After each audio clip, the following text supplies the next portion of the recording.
Et la tournée de 4 semaines au cinéma est terminée pour le film The Marvels de Disney. Il est donc maintenant venu le temps de faire le bilan. Et comme on pouvait l'imaginer à la lecture des premiers chiffres sur le premier week-end de sortie de ce fameux film qui était déjà catastrophique, eh bien au final, on est sur un méga flop. On voit ça ensemble.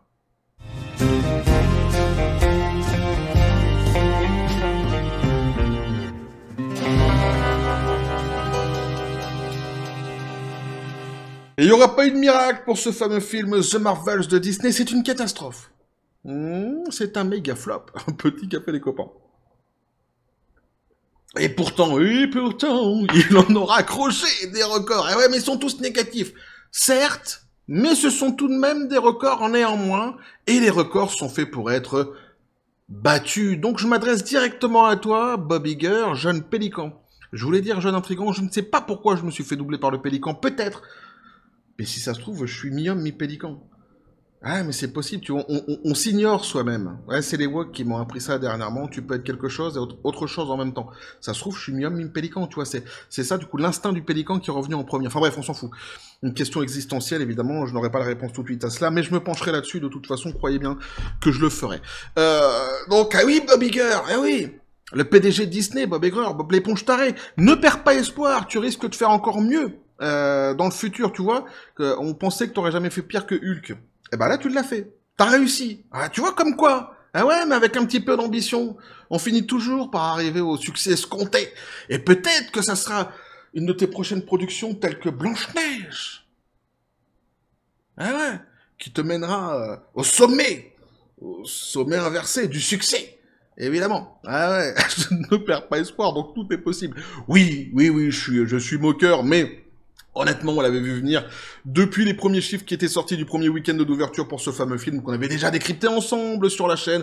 J'avais déjà, je crois, titré à l'époque qu'on allait vers un gros flop. Alors évidemment, j'avais dit dans les précédentes vidéos qu'il fallait attendre que la tournée au cinéma se finisse pour ce film pour qu'on puisse en faire enfin le bilan, parce que peut-être qu'il y aurait eu un miracle entre-temps, pourquoi pas. Alors le miracle donc n'a pas eu lieu.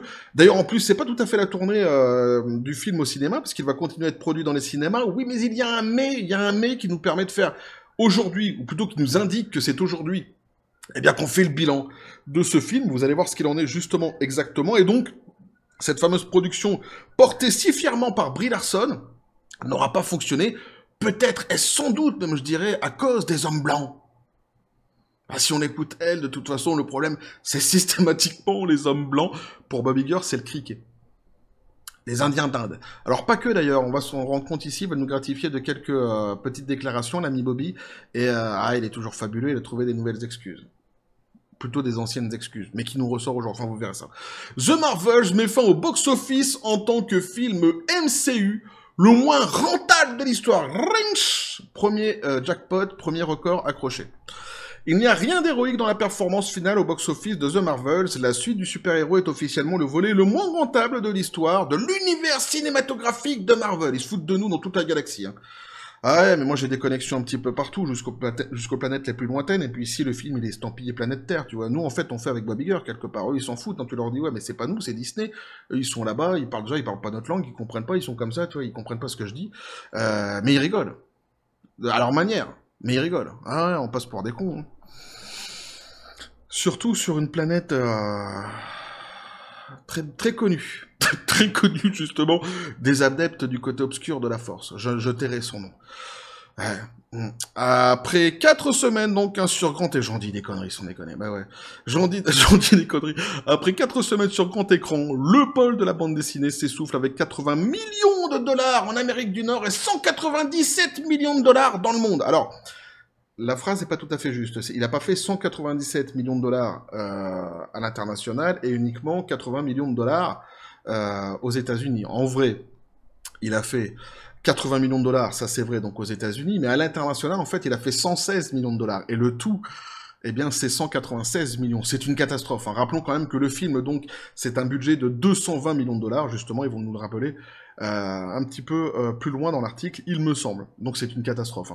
Hein. Donc, il aurait généralement, il y aurait généralement de l'optimisme quant au fait que la fréquentation pourrait rebondir au cours de la période des fêtes chargées, mais Disney ne s'attend apparemment pas à ce que ce soit le cas, car il ne publiera plus les résultats du box-office du film le week-end. Donc c'est pour ça que je vous ai dit que c'est maintenant qu'on fait le bilan, parce qu'en fait c'est fini, finita la vadrouilla, c'est-à-dire que Disney a fermé les robinets, on n'a plus les chiffres, terminé.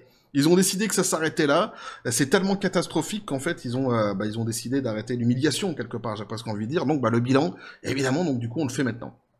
Alors, le studio a écrit dimanche, dans une note à la presse, alors que le box-office de The Marvels touche à sa fin, nous arrêterons de rapporter le week-end les recettes internationales mondiales de ce titre. Ah, c'est fini. Le film ne sort pas encore des salles, puisque le film, donc au budget de 220 millions de dollars, devrait être joué jusqu'au Nouvel An. Alors 220 millions de dollars, donc si on va pour essayer d'atteindre son seuil de rentabilité, donc il faudrait donc multiplier ce budget qui en plus n'est pas de 220 millions, il est forcément de plus que cela, puisqu'il n'y a pas l'enveloppe marketing qui est comptée ici, comme toujours. Mais en tous les cas, si on part sur 220 millions, si on le multiplie par 2,5, même s'il faudrait le multiplier par 3, il faudrait donc qu'il atteigne 550 millions. Ouais, c'est ça. Donc de dollars pour atteindre son seuil de rentabilité. 550 millions de dollars. Et là, si tu veux, actuellement, on est à 196 millions de dollars. Ah, ça sent pas bon du tout. Ah, c'est fini, de toute façon. Donc, cependant, ce que note signale que The Marvels ne devrait pas générer de monnaie notable pendant le reste du mois de décembre. Au cours du week-end, le film a chuté à la 11e place au box-office avec seulement 2,4 millions de dollars lors de sa 4e sortie. Terminé. The Marvels a débuté le 10 novembre avec 46 millions de dollars au niveau national pour réaliser le pire début de la MCU. Donc ça, évidemment, c'était déjà le premier record qu'avait accroché, évidemment, donc, ce fameux film. Le rare raté de la franchise dès le départ. Les choses sont devenues encore plus sombres, les ventes des billets ont chuté de 78% lors de sa 2e sortie pour consolider un autre record ignominieux. La plus forte baisse du 2e week-end de la série. Encore un record ici qui a été accroché. Avec la fin prématurée de la sortie en salle, The Marvels, l'incroyable Hulk de 2008, de 164 millions de dollars non ajustés à l'inflation, n'est plus l'entrée la moins rentable de la série. Donc c'est ce que je disais en préambule, c'est-à-dire qu'il a réussi à battre l'incroyable Hulk, dis donc. Extraordinaire. Ce degré de déception est inhabituel car Marvel est la franchise cinématographique la plus réussie commercialement de tous les temps, avec 29,8 milliards de dollars dans le monde, répartis sur 33 films. C'est dire le tour de force. En comparaison, on nous dit par exemple ici, Ant-Man et la Guêpe Quantumania, de février dernier, a réussi à générer 214 millions de dollars au niveau national, et donc en tout, avec l'international cumulé, il est à 476 millions de dollars dans le monde, même si le film a reçu de moins bonnes critiques que The Marvels. Il faut savoir aussi ici que pour Quantumania, c'est un budget donc de 200 millions de dollars, donc si tu le multiplies toujours par 2,5, cette fois-ci, il faut que tu atteignes au moins 500 millions de dollars pour amortir le projet, pour enfin commencer seulement à rentrer dans les frais.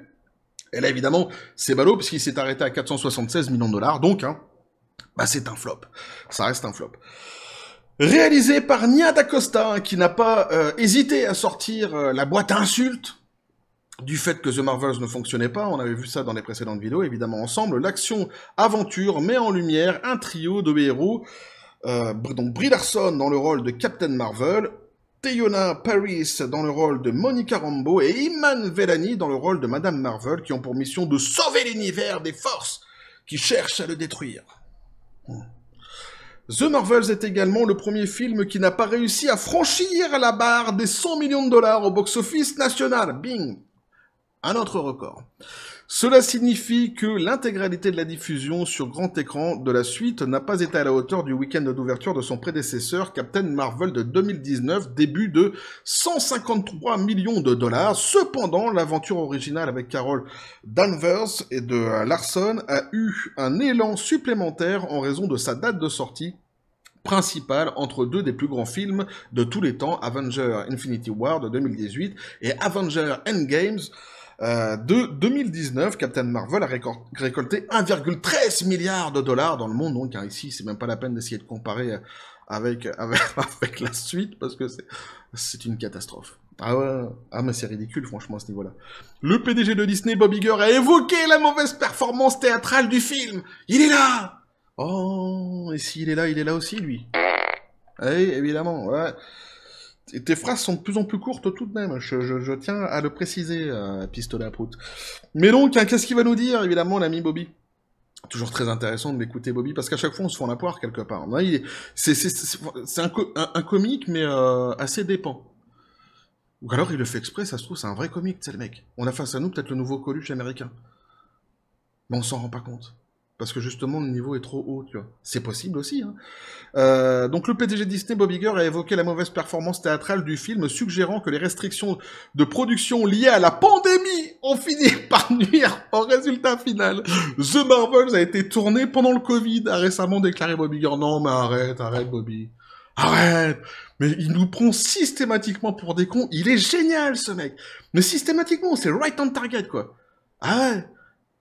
Il est extraordinaire. Il n'y avait pas autant de supervision sur les plateaux, pour ainsi dire, où nous avons des cadres qui surveillent vraiment ce qui se fait jour après jour. Et puis en plus, c'est le seul, tu vois, qui a été tourné pendant ce temps-là. C'est le seul des films. Hein. Il n'y en a aucun autre qui a été tourné pendant les mêmes périodes et qui ont cartonné. Aucun. Reste sur ta planète, Bobby. T'es bien là-bas, en fait. D'ailleurs, tu devrais te choisir une planète, en fait, en vrai. Et partir loin. Très loin. Essaye de reconstruire, tu te refais peut-être là-bas, tu reconstruis une nouvelle société, t'es un nouveau Disney, mais loin, hyper loin. Nous, ça nous arrangerait, personnellement. Enfin, si t'es remplacé par quelqu'un qui est compétent, évidemment, sans quoi ça sert à rien. Bah, déjà, tu nous fais rire, c'est déjà ça, tu vois. Donc si en plus on se tape quelqu'un qui est pas compétent et qui fait pas rire par la suite, ça risque pas d'être amusant non plus, effectivement. Bref, je reviens à mon truc. Alors, nous sommes arrivés au point où si un film ne rapportait pas 1 milliard de dollars, alors ça c'est Bobby qui parle toujours, hein. Nous sommes arrivés donc à au point, où si un film ne rapportait pas 1 milliard de dollars au box-office mondial, nous étions déçus, a déclaré Iger. C'est un niveau incroyablement élevé, je pense que nous devons être plus réalistes. Ce mec-là, il est PDG de Disney. Moi, quand je parle de seuil de rentabilité, tout ça, pour lui, c'est des trucs qui sont instinctifs. Tout ça, il le connaît, il le sait très bien. Il n'y a aucun souci. Quand il te sort des phrases comme ça, c'est lunaire, en fait. Tu te demandes vraiment ce qu'il fume. Il doit fumer un truc fantastique, c'est pas possible. Hein. Ah ouais. Après les 4 fantastiques, c'est le pétard fantastique. Je sais pas ce qu'il fume, mais lui...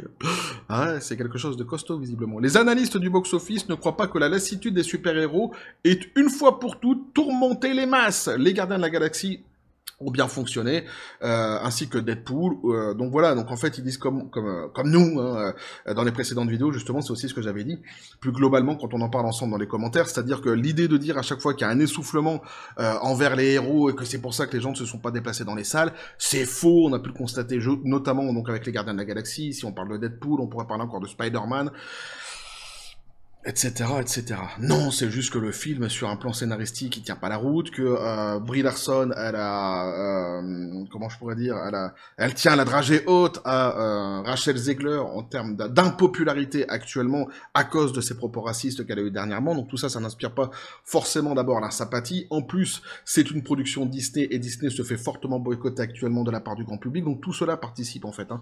Et puis il y a le prix aussi hein, des places de cinéma. T'as pas envie de payer des sommes pareilles pour aller regarder quelque chose qui vaut pas le coup.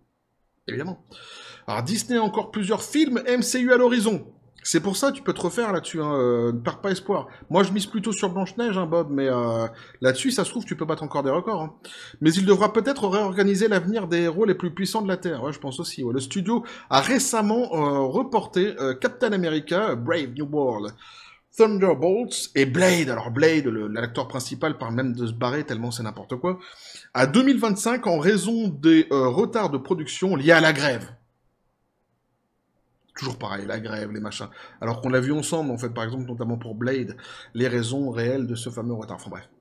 Cela laisse Deadpool 3 comme le seul film Marvel au calendrier de l'année prochaine. Espérons que le Merc with Mouse puisse sauver la situation et le MCU. Donc voilà ce qu'on pouvait dire ici donc sur cette catastrophe. On va regarder les chiffres une dernière fois tout de même. 80 millions donc au box-office national.